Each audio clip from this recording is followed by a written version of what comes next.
الحمد لله نحمده ونستعينه ونستغفره ونؤمن به ونتوكل عليه ونعوذ بالله من شرور أنفسنا ومن سيئات أعمالنا من يهده الله فلا مضل له ومن يضلله فلا هادي له ونشهد أن لا إله إلا الله وحده لا شريك له ونشهد أن سيدنا وسندنا ونبينا ومولانا محمدا عبده ورسوله أما بعد فقد قال الله تبارك وتعالى في القرآن المجيد والفرقان الحميد أعوذ بالله من الشيطان الرجيم بسم الله الرحمن الرحيم والذين يكنزون الذهب والفضة ولا ينفقونها في سبيل الله فبشرهم بعذاب أليم صدق الله العظيم.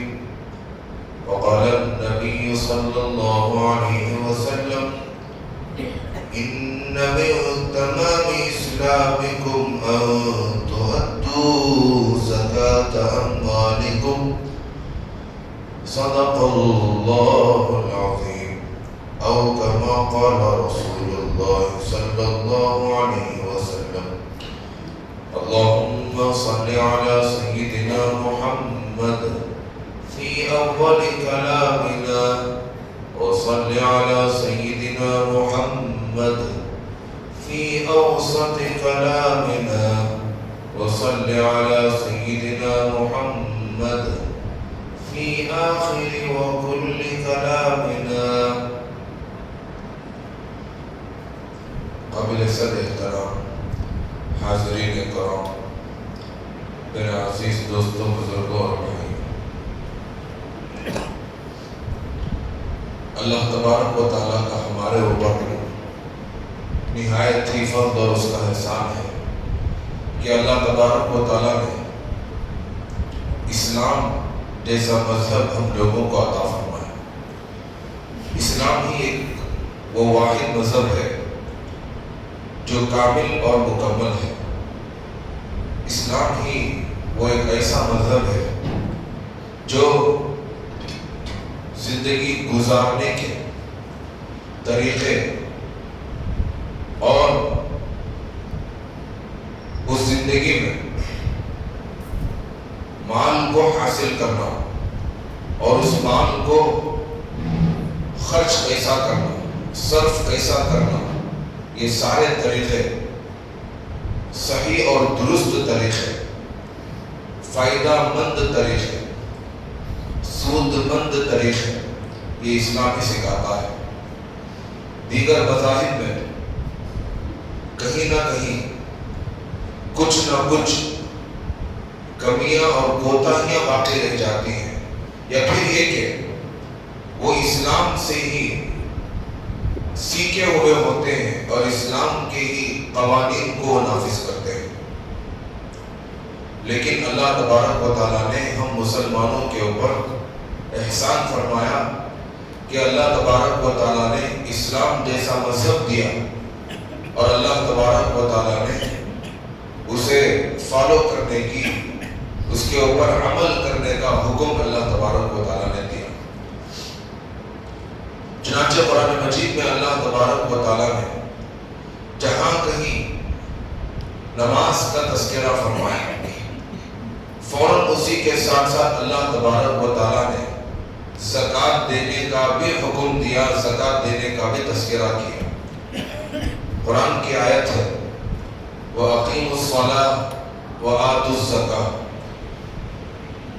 جہاں کہیں بھی آپ دیکھو اللہ تبارک و تعالیٰ نے جب نماز کو قائم کرنے کا حکم دیا تو متصلاً زکوٰۃ کو بھی ادا کرنے کا حکم دیا. ایسا کیوں؟ اس میں حکمت کیا ہے؟ تو علماء کرام لکھتے ہیں اس اس میں حکمت یہ ہے، نماز کو قائم کرنے کے ذریعے سے، نماز کو ادا کرنے کے ذریعے سے ہم کو یہ سکھایا جا رہا ہے کہ آپ اللہ سے لینے والے بن جاؤ۔ نماز میں کیا ہوتا ہے؟ ہم اللہ سے مانگتے ہیں، ایاک نعبد و ایاک نستعین، اے اللہ ہم تجھ ہی سے مدد مانگتے ہیں، تیری ہی عبادت کرتے ہیں، اہدنا الصراط المستقیم، ہم کو سیدھے راستے پر چلا۔ آدمی جب نماز میں کھڑے ہو کر پڑھتا ہے تو یہی تو پڑھتا ہے اور یہی کچھ اللہ سے مانگتا ہے۔ تو نماز کے ذریعے سے یہ تعلیم دی گئی کہ بندہ وہ اللہ سے مانگنے والا بن جائے، اور زکوٰۃ کو ادا کرنے سے، زکوٰۃ کو ادا کرنے کا حکم دے کر ہم کو یہ تعلیم دی جا رہی ہے، یہ سکھایا جا رہا ہے کہ نماز کے ذریعے سے جب تم نے اللہ سے نعمتوں کو حاصل کر لیا تو زکوٰۃ کے ذریعے سے اللہ کی حاصل کردہ نعمتوں کو اللہ کے بندوں پر خرچ کرنا، وہ زکوٰۃ کے ادا کرنے کے ذریعے سے سکھایا جا رہا ہے۔ تو اسی کو اللہ تبارک و تعالیٰ نے، اور اسی لیے اللہ تبارک و تعالیٰ نے اقیموا الصلاۃ وآتوا الزکاۃ دونوں کو بازو بازو ساتھ ساتھ میں جب بھی اقیموا الصلاۃ کہا، آتوا الزکاۃ بھی اللہ تبارک و تعالیٰ نے کہا کہ صرف لینا ہی نہیں ہے، دینا بھی ہے۔ اسی کو سکھانے کے لیے اللہ تبارک و تعالیٰ نے یہ حکم دیا۔ میں آپ کو بتاؤں کہ جب بندہ اپنے مال کو خرچ نہیں کرتا، اللہ کے راستے میں نہیں دیتا، اس کی زکوٰۃ ادا نہیں کرتا، صدقات نہیں دیتا، اللہ کے گھروں پر اسے خرچ نہیں کرتا، تو کیا وعید ہے؟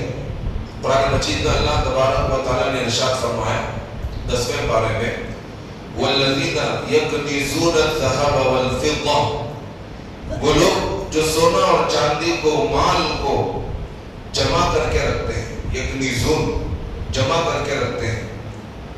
یہاں پر ایک نکتے کی بات کہ مال کو جمع کرنا گناہ نہیں ہے، مال کو حاصل کرنا یہ غلط بات نہیں ہے، اسی لیے اللہ تبارک و تعالیٰ نے یہاں پر کہا جمانا، سونا اور چاندی کو جمانا، مال کو اکٹھے کرنا، لہذا مال کو جمانا یہ کوئی غلط بات نہیں ہے۔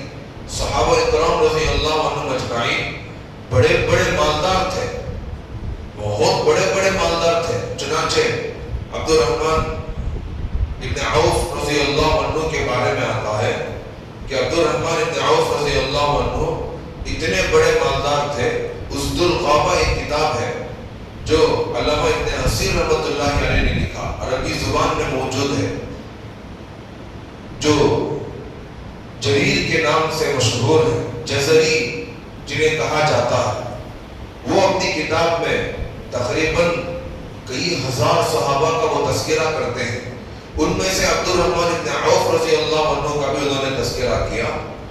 وہ لکھتے ہیں ان کے احوال کو بیان کرتے ہوئے کہ عبد الرحمن ابن عوف رضی اللہ عنہ سب سے پہلے اللہ کے راستے میں 40 درہم دیے، پھر 4000 درہم دیے، پھر انہوں نے اللہ کے راستے میں 40,000 درہم دیے، پھر وہ اس کے بعد اللہ کے راستے میں 40,000 دینار دیے۔ درہم وہ چاندی کی بنی ہوئی کوئنس تھی، اس زمانے میں آج کی طرح نوٹ اور سکے نہیں ہوا کرتے تھے، سونے اور چاندی سے بنے ہوئے سکے ہوا کرتے تھے، سونے کے کوئنس، چاندی کے گولڈن کوئنس اور سلور کوئنس ہوا کرتے تھے۔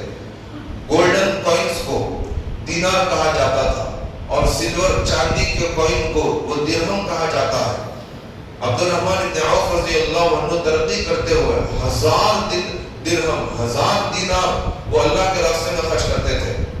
ایک درہم کی قیمت اگر آج کے حساب سے اگر ہم دیکھیں گے تو تقریباً 20 روپے کے آس پاس ایک درہم کی قیمت ہوتی ہے، اور ایک دینار کی قیمت اگر ہم دیکھیں آج کے زمانے کو کمپیئر کرتے ہوئے تو تقریباً 200 روپے آج کے زمانے کے حساب سے ایک دینار کے ہوا کرتے ہیں۔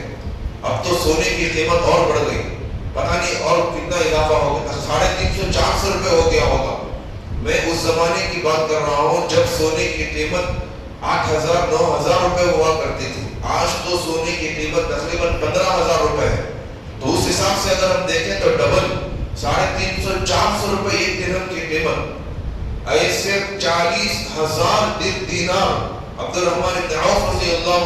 اللہ کے راستے میں خرچ کیا کرتے تھے. ایک مرتبہ مدینہ المنورہ میں عبد الرحمن بن عوف رضی اللہ عنہ کا قافلہ آیا. کتنے اونٹوں کا؟ 700 اونٹوں کا قافلہ آیا. آج کے زمانے میں جس طرح کھانے کے گوڈز کے کینٹر آ کر گوڈز کی لاریاں آتی ہیں، کینٹروں میں کھانے کے آئٹم وغیرہ لے کر لا کر اتارا جاتا ہے ایک کنٹری سے دوسرے کنٹری کو، ایک علاقے سے دوسرے علاقے کو جو امپورٹ اور ایکسپورٹ کیا جاتا ہے، ایسے عبد الرحمن بن عوف رضی اللہ عنہ کا تجارتی قافلہ ملک شام سے مدینہ المنورہ کو آیا. نفع کما کر آیا. تقریباً 700 اونٹ پر مشتمل قافلہ آیا اور 700 اونٹوں پر اناج بھرا ہوا تھا، اناج لدا ہوا تھا. جب وہ قافلہ آیا تو حضرت عائشہ صدیقہ رضی اللہ عنہ کو شور سنائی دیا. ظاہر سی بات ہے جب ایک علاقے میں اتنا بڑا قافلہ آئے گا تو لوگ دیکھنے کے لیے آئے گے کہ بھئی کیا ہے، اور آپس میں باتیں بھی کریں گے. تو شور پیدا ہوا. عائشہ رضی اللہ عنہ بھی وہ شور سن کر باہر آئی تو انہوں نے دیکھا کہ عبد الرحمن بن عوف رضی اللہ عنہ کا قافلہ ہے، 700 اونٹوں پر مشتمل ہے. تو عائشہ صدیقہ رضی اللہ عنہ کہنے لگی کہ میں نے ایک مرتبہ اللہ کے نبی صلی اللہ علیہ وسلم سے سنا تھا کہ سارے لوگ جنت میں پہنچ گئے اور عبد الرحمن بن عوف وہ گھسیٹتے ہوئے جنت کی طرف آ رہے ہیں. جب یہ خبر، جب یہ نیوز عبد الرحمن بن عوف رضی اللہ عنہ کو معلوم ہوئی تو وہ دوڑتے ہوئے امی جان حضرت عائشہ صدیقہ رضی اللہ عنہ کے پاس آئے اور آ کر رونے لگے. امی جان آپ ایسا کیوں کہہ رہی ہیں، میں کیوں گھسیٹتا ہوا جنت میں آ رہا ہوں؟ یہ کہہ کر روتے روتے 700 اونٹوں پر مشتمل اناج کا سارا قافلہ انہوں نے اللہ کے راستے میں مدینہ المنورہ اور اس کے آس پاس کے تمام غربا میں تقسیم کر دیا، صدقہ کر دیا. یہاں تک بھی لکھا ہے جب ان کا انتقال ہوا تو ان کے ترکے میں، آدمی جو چھوڑ کر مرتا ہے وراثت کا مال جسے ہم کہتے ہیں، ترکے میں تقریباً 1000 اونٹ، 3000 بکریاں اور 100 گھوڑے ان کے ترکے میں تھے. سونے کے تختیاں اتنی تھی ان کے پاس کہ کلہاڑیوں کے ذریعے سے مار مار کر ان سونے کی تختیوں کو الگ کیا گیا. اتنا مال ترکے میں چھوڑ کر گئے. تو اللہ تبارک و تعالیٰ نے اتنا مال صحابہ کرام کو دیا تھا. تو مال کو حاصل کرنا، مال کو کمانا، مال کو جمانا یہ غلط بات نہیں ہے. غلط بات تب ہے کہ جب آپ نے مال کو حاصل کریں، حاصل کرنے کے بعد مال کا حق ادا نہ کریں.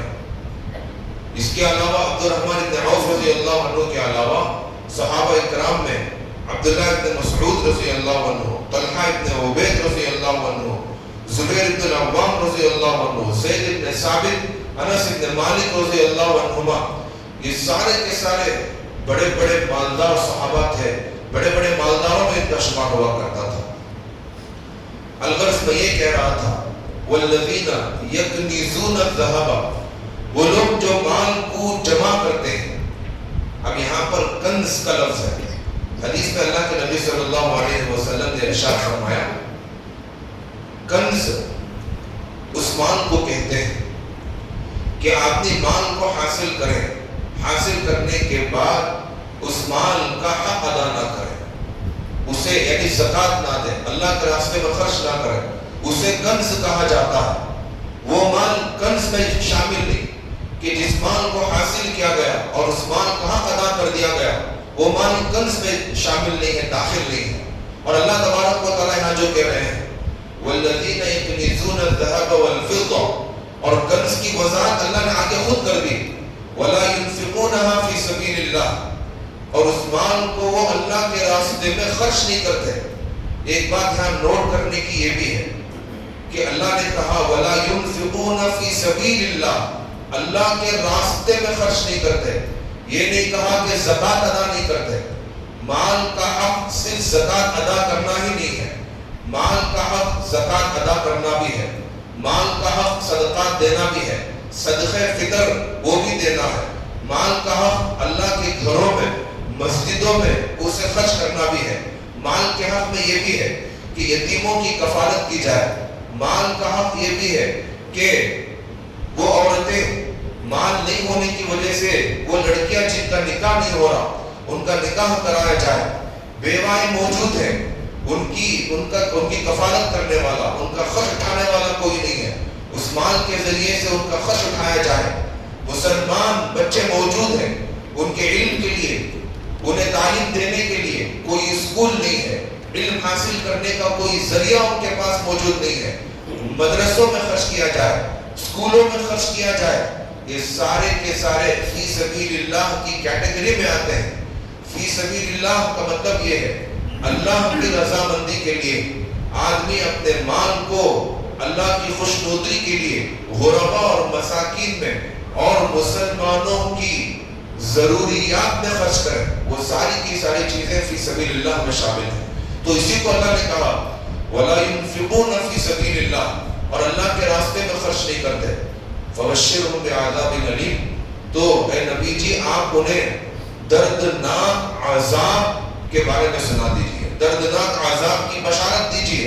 انہیں دردناک عذاب ہوگا. اب وہ دردناک عذاب کیا ہے؟ اس کی وضاحت آپ علیہ السلام نے احادیث میں ارشاد فرمایا.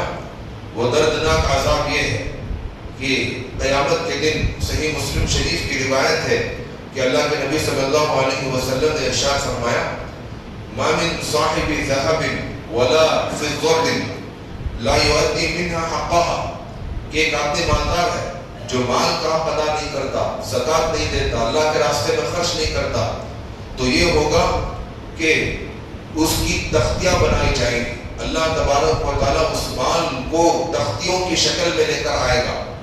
ان تختیوں کو جہنم میں ڈال کر اللہ تبارک و تعالیٰ گرم کریں گے، تپائیں گے. تپانے کے بعد پھر ان تختیوں کو اس صاحب مال جس نے مال کا حق ادا نہیں کیا اس کی پیشانیوں پر ڈالیں گے. اور اس کا تذکرہ اللہ نے خود قرآن میں بھی کیا. یوم یحمى علیہا فی نار جہنم فتقوی بہا جباہہم، مال کو جہنم میں تپا کر اس کی پیشانی میں لگایا جائے گا. وہ جنوب ہو پھر اس کے بازوں میں لگائیں گے. وہ ظہور ہو پھر اللہ تبارک و تعالیٰ ان تختیوں کو اس کے پیٹ میں گرم کیے ہوئے جہنم میں گرم کیے ہوئے تختیوں کو لگائیں گے. اور یہ سلسلہ قیامت تک چلے گا. جب جب بھی وہ تختیاں ٹھنڈی ہو جائیں گی دوبارہ ان کو جہنم میں ڈالا جائے گا. پھر انہیں گرم کیا جائے گا. گرم کرنے کے بعد پھر اس مالدار کو بلایا جائے گا جس نے اپنے مال کا حق ادا نہیں کیا. پھر اسے تپایا جائے گا، اسے لگایا جائے گا. اور یہ سلسلہ قیامت تک چلے گا. اور جس دن قیامت قائم ہوگی پھر اس دن فیصلہ ہوگا، یا تو اللہ تبارک و تعالیٰ اسے جنت میں بھیجیں گے یا اسے اٹھا کر جہنم میں بھیج دیں گے.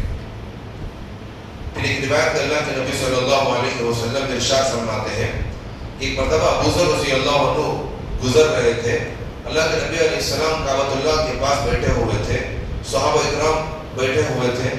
آپ علیہ السلام صحابہ سے کہہ رہے تھے کہ کیا آپ جانتے ہیں کہ خسارے میں کون لوگ ہیں؟ ابو ذر رضی اللہ عنہ جو وہاں سے گزر رہے تھے انہوں نے سوچا کہ شاید میرے بارے میں کوئی آیت نازل ہو گئی. ڈر گئے. شاید اللہ کے نبی علیہ السلام کا اشارہ میری طرف ہے کہ میں خسارے میں ہوں. یہ ڈر کر ابو ذر رضی اللہ عنہ بھی آپ علیہ السلام کے پاس آئے اور پوچھنے لگے اے اللہ کے نبی جی بتائیے کہ کون خسارے میں ہے، کیا میں خسارے میں ہوں؟ تو اللہ کے نبی صلی اللہ علیہ وسلم نے جواب دیا خسارے میں وہ لوگ ہیں جو اپنے مال کی زکوٰۃ ادا نہیں کرتے. ان کے پاس گائے موجود ہے، ان کے پاس اونٹ ہیں، ان کے پاس بکریاں ہیں. اس زمانے میں جن کے پاس زیادہ اونٹ ہوا کرتے تھے وہ زیادہ مالدار شمار ہوتے تھے. جن کے پاس زیادہ بکریاں ہوا کرتی تھی وہ مالدار شمار ہوا کرتے تھے. آج کے زمانے میں کچھ بدل گیا، پیسوں کی شکل ہو گئی. آج کے زمانے میں اونٹ اور بکریوں کے بجائے عمدہ کاریں، عمدہ سواریاں کی شکل میں ہمارے پاس وہ آ گئی. تو اللہ کے نبی علیہ السلام نے ارشاد فرمایا قیامت کے دن ان اونٹوں کو جن کا حق ادا نہیں کیا، ان گایوں کو جن کا حق ادا نہیں کیا، ان بکریوں کو جن کا حق ادا نہیں کیا، اللہ تبارک و تعالیٰ بلائیں گے. سارے اونٹوں کو بلائیں گے، حتیٰ کہ ان کے بچوں کو بھی اللہ تبارک و تعالیٰ بلائیں گے. ساری بکریوں کو بلائیں گے، ان کی اولاد کو بھی بلائے گا. گایوں کو ان کی اولاد کو بلائیں گے. سینگ والے ہو سینگ والوں کو بھی بلائیں گے. بغیر سینگ کے ہو ان کو بھی اللہ تبارک و تعالیٰ شکل دے کر بلائیں گے. اور اس مالدار آدمی کو اللہ تبارک و تعالیٰ لٹائیں گے اور اونٹوں کو اور گایوں اور بکریوں سے کہا جائے گا کہ ان کو روکتے ہوئے نکل جاؤ، اور اللہ تبارک و تعالیٰ کے حکم سے وہ سارے روکتے ہوئے نکل جائیں گے، اور جن کو سینگ ہوں گے وہ اپنے سینگ سے انہیں نوچتے ہوئے، انہیں چباتے ہوئے، انہیں پھاڑتے ہوئے، چیرتے ہوئے نکل جائیں گے۔ تو لہذا جو لوگ مال کا حق ادا نہیں کرتے وہ زیادہ خسارے میں ہیں۔ یہ روایت ترمذی شریف کی روایت ہے۔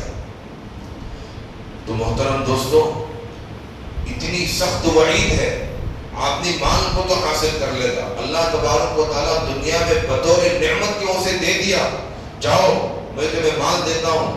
ہر بندے کو اللہ تبارک و تعالیٰ مال دیا ہوا ہے، اور ہمارے معاشرے میں خاص کر آج کے اس زمانے میں اللہ تبارک و تعالیٰ کی اس نعمت کی ناقدری زیادہ ہو گئی۔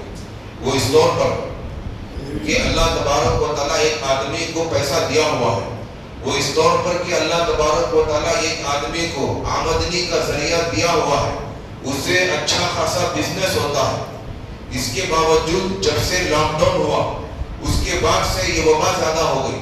جس آدمی کو بھی پوچھو کہ بھائی کیسا چل رہا، کیا کرنا، پورا مارکیٹ ٹھنڈا پڑے، بزنس نہیں ہو رہا، جھوٹ بول رہا۔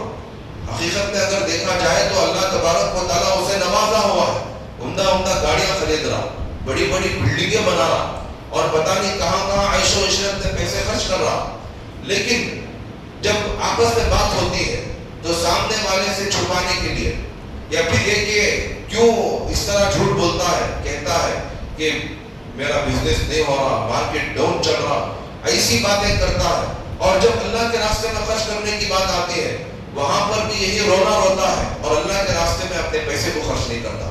مسجد میں اللہ کے گھر میں دینے کی بات ہوتی ہے، وہاں پر بھی دینے سے کتراتا ہے، وہاں پر بھی دینے سے پیچھے ہٹتا ہے، اور جب دیتا بھی ہے تو کیا کرتا ہے، ان نوٹوں کو دیتا ہے جو نوٹ پھٹے ہوئے ہوتے ہیں، جن نوٹوں کے اوپر ٹیپ لگی ہوتی ہے، جن نوٹوں کو فیویکول کے ذریعے سے چپکایا ہوا ہوتا ہے، اور وہ نوٹ بازاروں میں ان کی کوئی ویلیو نہیں ہوتی۔ وہ نوٹ جو بازاروں میں نہیں چلتے، جن کو ریجیکٹ کیا گیا، وہ ریجیکٹ کیے ہوئے مال کو لا کر اللہ کے گھر میں ہنڈی میں ڈال کر چلا جاتا ہے۔ اب بیچارے مسجد والے پریشان ہوتے ہیں کہ بھئی کیا کریں ان نوٹوں کا۔ تو محترم دوستو، یہ حالت ہماری ہو گئی۔ تو اس لیے محترم دوستو، اللہ نے جب نعمت ہم کو دی تو اس نعمت کو صحیح طریقے سے اللہ کے راستے میں خرچ کرنا ہے۔ ایک آدمی ثعلبہ، وہ اللہ کے نبی صلی اللہ علیہ وسلم کے دربار میں آیا۔ یہ ثعلبہ پہلے مسلمان تھا، وہ غریب تھا، اللہ نے اسے خوش نواز کر نہیں تھا۔ وہ آیا اللہ کے نبی علیہ السلام کے پاس، درخواست کی، اے نبی جی آپ اللہ سے دعا کر دیجئے کہ اللہ تبارک و تعالیٰ مجھے مال دے۔ اور اس کا تذکرہ اللہ تبارک و تعالیٰ نے قرآن کے اندر 10ویں پارے میں کیا کہ جب اس نے دعا کی، وَمِنْهُمْ، یہ قرآن کی ایک آیت ہے، ان میں سے وہ لوگ ہیں جو یہ درخواست کرتے ہیں لَإِنْ آتَانَا مِنْ فَضْلِهِ لَنَصَّدَّقَنَّ، کہ ہم اللہ کے راستے میں خرچ کریں گے، وَلَنَكُونَنَّ مِنَ الصَّالِحِينَ، اور ہم اچھے بن جائیں گے، نیک بن جائیں گے۔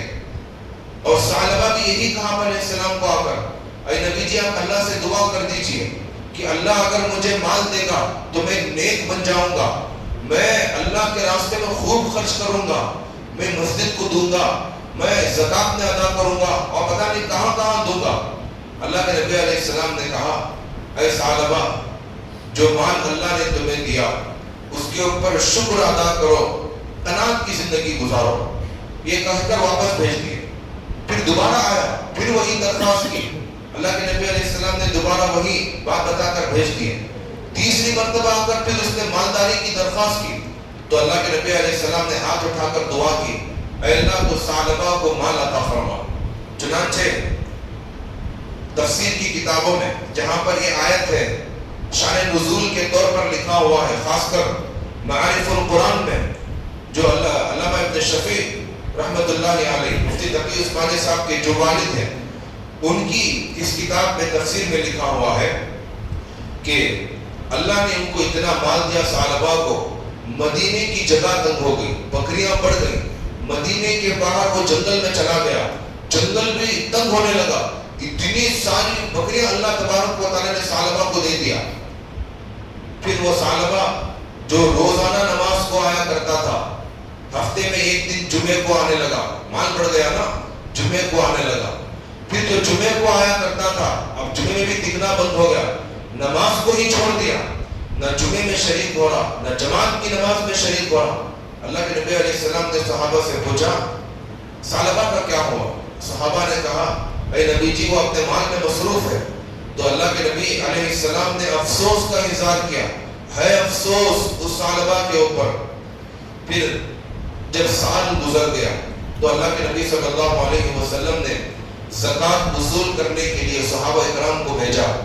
پہلے زمانے میں ایسا ہوا کرتا تھا کہ مستقل حکومت کے کارندے ہوا کرتے تھے، وہ مالداروں کے پاس پہنچتے تھے اور ان کے پاس زکوٰۃ کو وصول کر کے لا کر امیر المؤمنین کو اس کا حساب دکھا کر بیت المال میں جمع کرتے تھے۔ پھر بیت المال کے ذریعے سے غربا میں اس مال کو تقسیم کیا جاتا تھا۔ تو مال کو حاصل کرنے کے لیے، زکوٰۃ وصول کرنے کے لیے آپ علیہ السلام نے صحابہ کو بھیجا۔ جب ثعلبہ کے پاس پہنچے اور ثعلبہ سے کہا کہ اے ثعلبہ تو زکوٰۃ دے، تو ثعلبہ صحابہ کا مذاق اڑانے لگا۔ زکوٰۃ؟ بھائی یہ زکوٰۃ دی کی، یہ تو ٹیکس ہو گیا۔ ہمارے معاشرے میں بھی بہت سارے لوگ ہیں، پہلے غریب تھے، جب اللہ نے ان کو مال سے نوازا رویہ بدل گیا، نمازوں کو آتے تھے، نماز کو آنا کم کر دیے۔ جب بھی نماز کو بلاتے ہیں تو یا تو یہ کہتے ہیں کیا کرنا، کام ہی نماز کے ٹائم برابر کام آ جاتا، کام نہ کرنا پڑتا۔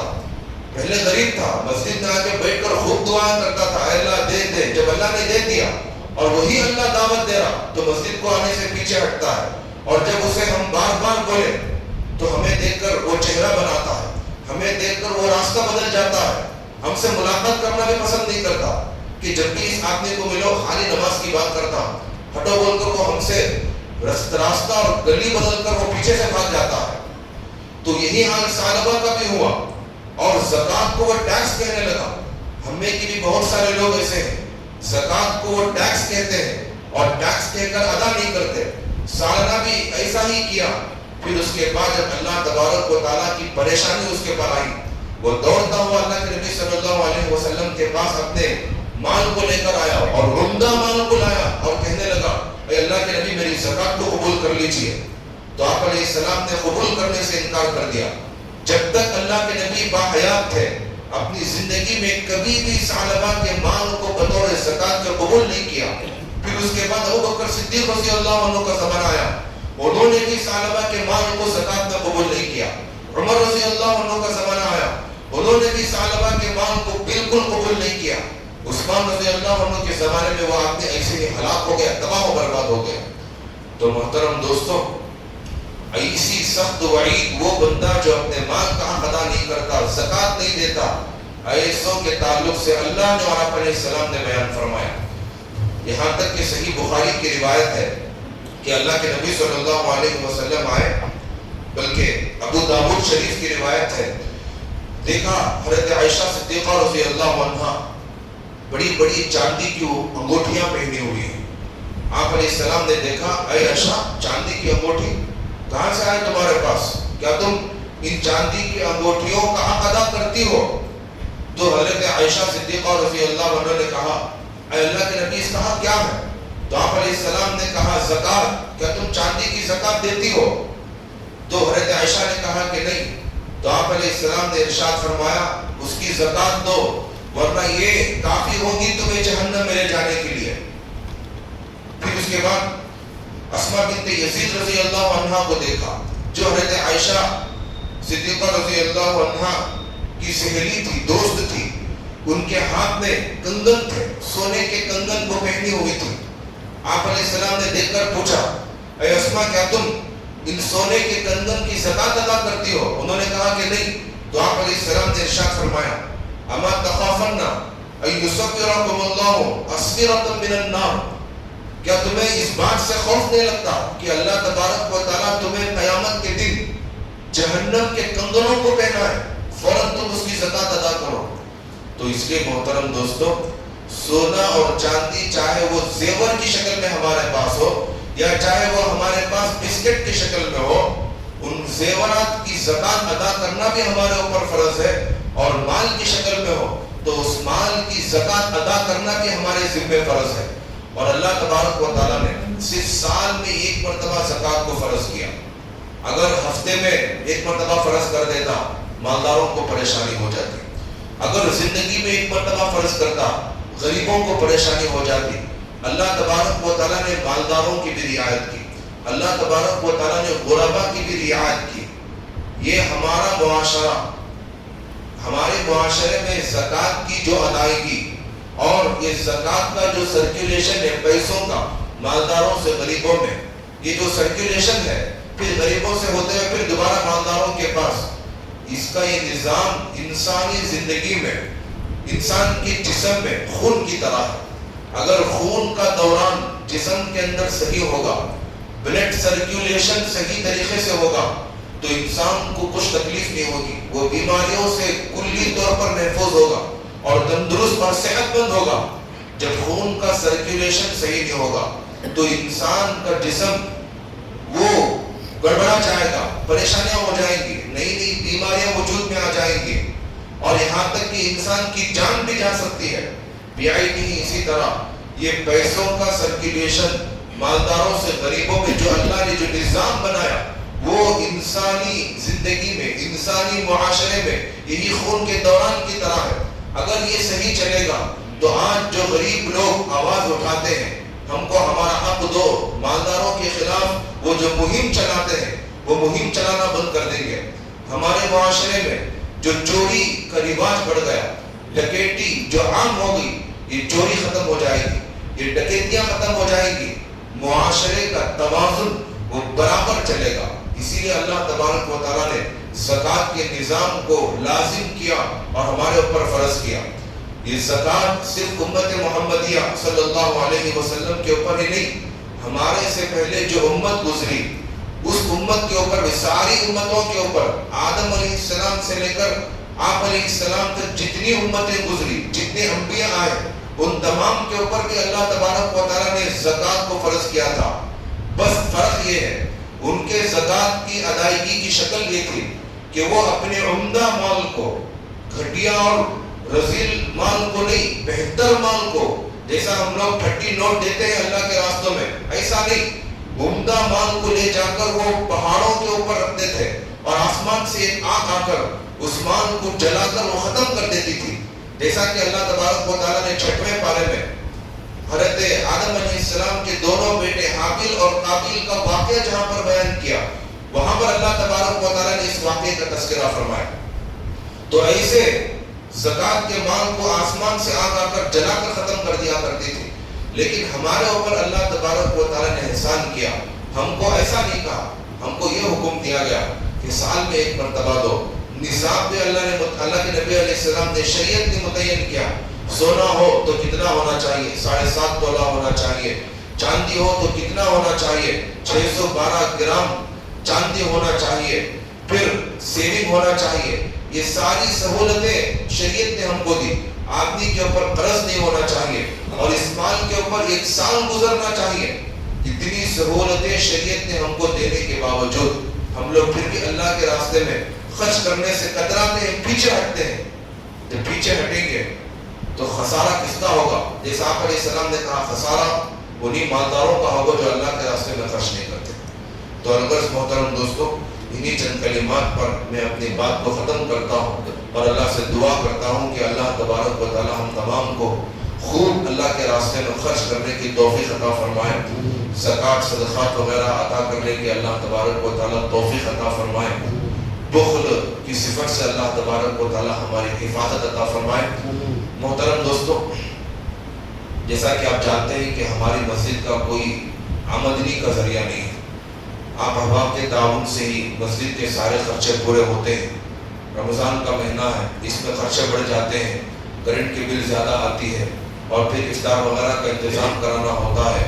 پھر اور اس کے علاوہ 26ویں بھی آ رہی ہے اور اس وقت لاکھوں کا خرچہ ہوتا ہے، بوندی وغیرہ کا انتظام کیا جاتا ہے. یہ سارے خرچے آپ احباب کے تعاون سے پورے ہوتے ہیں. آپ احباب ماہانہ جو چندہ دیتے ہیں، ماہانہ چندے کے علاوہ اور ہفتہ واری چندے کے علاوہ رمضان المبارک کا خصوصی چندہ بھی دیں مسجد کو. جتنا اللہ کے راستے میں دیں گے اتنا اللہ تبارک و تعالیٰ آپ کو دے گا. جیسا کہ اللہ نے کہا من جاء بالحسنۃ فلہ عشر امثالھا، ایک دے گا تو میں 10 دوں گا. یہ اللہ کا وعدہ ہے. اب وہ کیسا دے گا وہ اللہ ہی جانتا ہے.